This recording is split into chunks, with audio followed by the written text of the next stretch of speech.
Hello, free people of Earth, and welcome to This Week in Tyranny, the most hardcore news show on Earth. A weekly program about authoritarianism, government overreach, and global injustice. Live from Chicago, Illinois. If tyranny is not at your doorstep, that's because there is someone in the street keeping it at bay. We murdered my man like it was okay. For the life he ended, he got suspended with no pay. But if a man would've took the cop life, he would've got life and never again see the street lights, and that's right.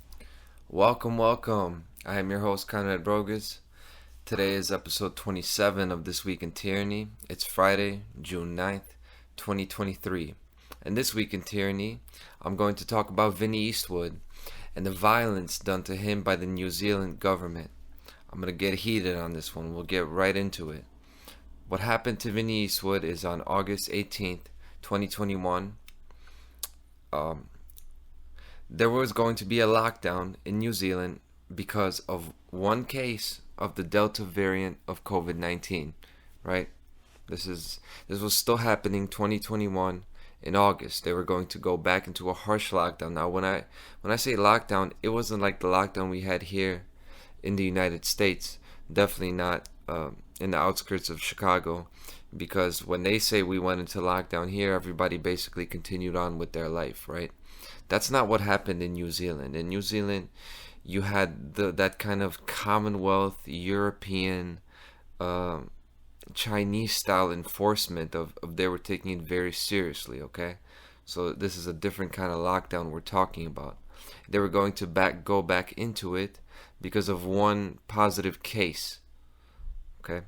So what happened is Vinnie Eastwood and Billy TK and a group of people stood outside on the sidewalk, just talking to each other about the injustice of it, right? They called this a protest. They were not obstructing anyone. They were not bothering anyone. They were not harassing anyone. They called it a protest, but it was actually so peaceful and so innocent. Actually, you could view this. Vinnie put together footage of the events, a mini documentary called The Day Democracy Died. You could find on thevinnieeastwoodshow.com. But long story short, he was actually sentenced for this, for his role in the protests and subverting the law and violating all these codes. They gave him 3 months, which they reduced. Originally, they gave him 4 months, reduced it to 3 months, because of already what the violence done to him. I'll talk about the bail conditions and basically what they put him through.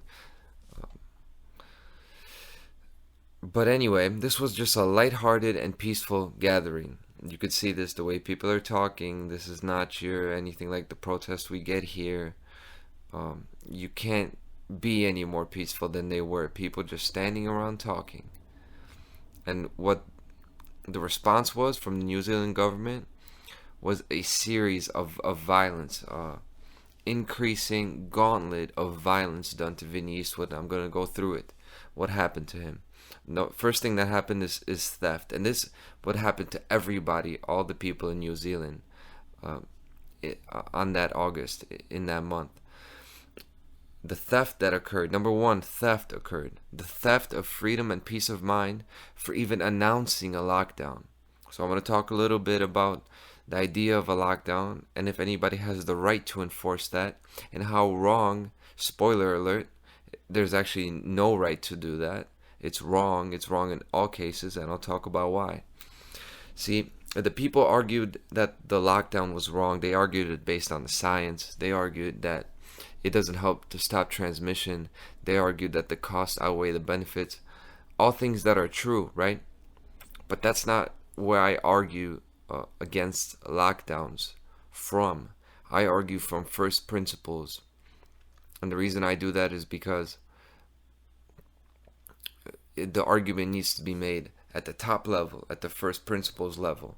Because if you make the argument from a lower level and somebody can find a data point to controvert what you're saying, then they can overthrow your whole argument. So we have to make sure to argue from first principles, which will never be controverted, which will never be proven wrong, and therefore wrong things will not happen to us, okay, as a result of us not defending our principles correctly, right?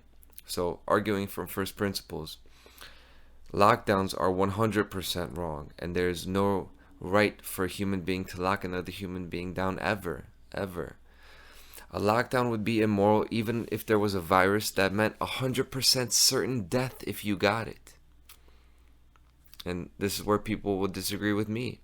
They'll think I'm going too far with that. But if you're really thinking about the principles of it, that is the truth. No one has the right to lock anyone down ever. Now, does that mean that if you're sick or if you're contaminated with something, if you cough in somebody's face or you intentionally want to contaminate them with something, am I saying that's okay? No. That's actually a violent act, right? That is a violent act to contaminate somebody in that way. But now, that is much different than what was done here. They claimed that people standing outside were basically contaminating or spreading. They call this a super spreader event, right? They said people are spreading this, so basically they're saying that you're contaminating other people with something that's going to cause harm to them. But that's not what happened here. These people are standing outside. They're not in anybody's space. They're not standing in front of them coughing on them. They're not bothering people walking down the street. They're separated amongst each other, together, out of a free will choice, standing there talking about freedom and talking about what's going on in their country. And everyone has access to fresh air, to water, to freedom of travel, free will and human dignity. These rights transcend physical health and survival. And again, people will disagree with me on this, and they're just not all the way there yet. They just haven't really thought through the philosophy at a fundamental enough level. Because you don't have as much of a right. You don't have the right to be healthy. That's not a right. You have to fight for your health. But what you do have a right to is the freedom to go outside. Nobody can tell me not to go outside, ever, in any circumstances. A nuclear fallout, no emergency circumstance can subvert first principles. That's why we have to argue from the standpoint of first principles, okay?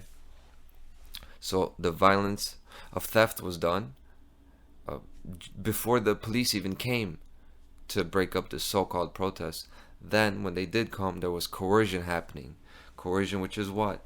Keeping somebody in a state of duress, in a state of stress that you're going to do some harm to them.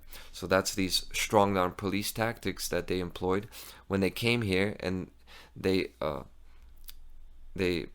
descended on Billy TK and Vinny and started basically giving them the standard line of, you're doing something illegal, you have to do this and this. And basically what they're doing is, it's a neat computerized, standardized way of doing threats, of speaking threats of violence. That's all these police do, okay? Their little 2-3 sentences that they say that sound so official and sound so proper, these are just bullies making threats of violence, right? This is coercion that they did to them. And after the coercion, they engaged in kidnapping. And that's what happened to Vinny Eastwood. And that's what happened to Billy TK. There was no arrest made that day. There was kidnappings that day. And they start taking them away. And Vinny has trauma. He is traumatized from previous violence done to him by police earlier in his life, okay? So imagine this. And people who haven't been around violence, they don't understand. They think I'm overreacting. They think I'm being extreme. These are people who have never been kidnapped. These are people who have never had that level of coercion done to them. Okay, so they do not know what it's like. Okay, they won't understand it until it happens to them. When these people, they start actually taking them away, you could see this in the video, The Day Democracy Died. The tone in the voice of the people changes when that gang descends on you and they start taking them away. It's a panic. People who haven't been in these situations, they haven't seen these situations, they don't know what it is. When a real injustice, a physical tragedy starts to occur, you see it get serious. It's not fun and games anymore. That's how you know violence is being done. You hear that tone in the voice, that panic, that trauma. That's that's when you know violence is being done. And keep in mind, they didn't do anything wrong. They were not calling for any kind of gigantic political action or nothing. They're just standing there talking. This is mild. Okay? They weren't standing in front of a government building obstructing, proceedings. They weren't obstructing anybody's job. And at this point this is happening. Vinny just had a child born, right? So at this point, he's feeling that it's very possible that he's never going to see his child and his wife ever again. Is that right? What did he do? Who can actually justify this to me? And most people won't even try to justify it. But how can you justify being silent about it even? That this person, really had to consider in his mind, they might kill me for doing nothing, for trying to help people, right? In the end, this is just a gang of people with weapons, these cops, these police officers that came there and arrested him that day, that kidnapped him that day. This is a gang of people with weapons, trained in violence. And like I said, most people have never been in that situation, so they don't know how it feels. And keep in mind, this is for doing nothing wrong at all. This is not even for shoplifting or anything like that. They did nothing wrong, okay?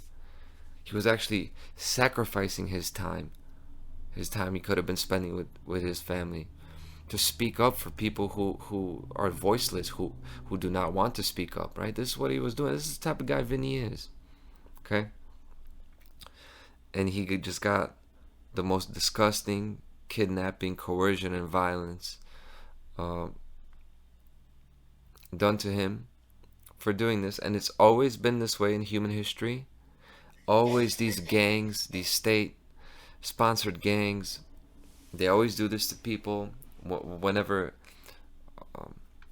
key points happen, when the government tries to push and they push too far, and the tyrants try to push too far and the people resist, right? The people push back. That's when this happens. They do the most harsh violence then, and it always happens unless the people have guns.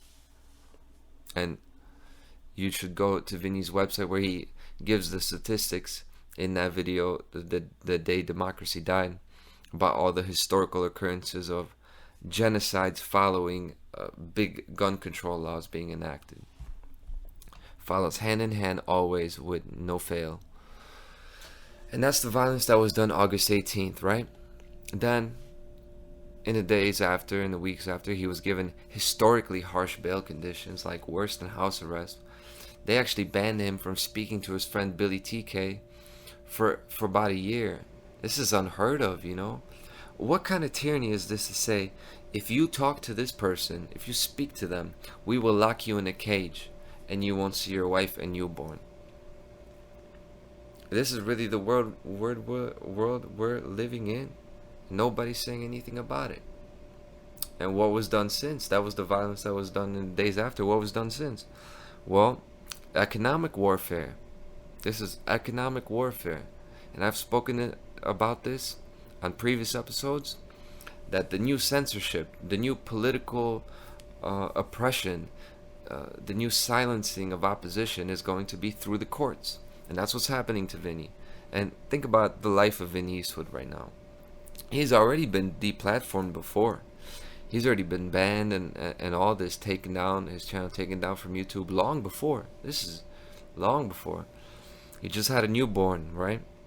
He got the cost of the arrest, the stress dealing with previous trauma that only he really knows how severe that is. Because remember, we all have our traumas, and only the person knows on the inside. Nobody can really see their suffering. Nobody can see what they're actually going through. Like, think about just taking a minute. I know I talk about world issues, right? Talk about natural law, first principles, but let's really get in the feet, get in the skin, get in the heart of an individual. Think about what he's going through, okay? The conviction, the sentencing now, and all the costs are going up. The costs are going up now. Oh, he only he doesn't work construction like I do, right? He does his show full time. This is what he does. He's a professional. He's a broadcaster, right? He's been speaking truth for over 15 years, working only off of donations, right? So if you don't, he doesn't make any money to fight this, and now you got the extra cost to appeal this, right? Otherwise, he's going to have to go to prison now at a future day, right? This is 2 years after the lockdowns are over, everything ended. It seems like the consensus is everybody in the world admits, well, these measures were too harsh, but they're still going to put his ass in jail if they can, right?